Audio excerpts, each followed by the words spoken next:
Балар, біз бүгін көп таңбалы санды 3 таңбалы санға бөлу алгоритмін жалғастыратын боламыз. 45.156 мен 213-тің бөліндісі. 213-ке бөлу үшін ең бірінші балар біз толымсыз бөлінгішті тауып аламыз. Біздің толымсыз бөлінгіш қазір 451 саны. Міне, 451. 451-дің ішінде 213 неше реттен екенін анықтау үшін балар 4-те 2-ге бөліп алуға болады. 4-те 2-ге бөлетін болсақ 2-ден.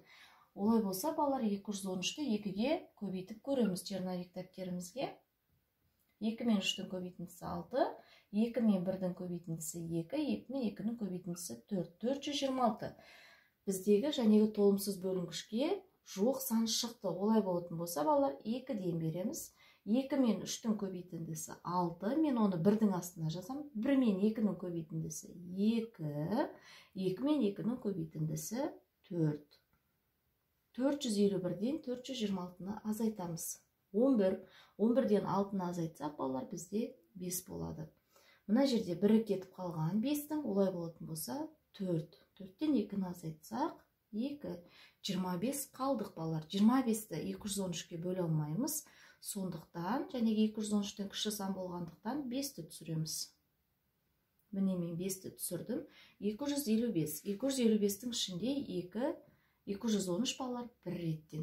2-ні 2-ге бөлеміз, немесе 2-ні 2-ге бөлсек 1-ден. 3 пен 1-ді көбейтеміз. 3, 1 мен 1-ді көбейтеміз. 1, 2 мен 2-ні көбейтсек 2 болады. 5-тен 3-ті азайтамын. 2, 5-тен 1-ді азайтсақ 4. Бізде қалды 42 балар. 42 213-тен кіші, сондықтан мен 6-ны түсіремін.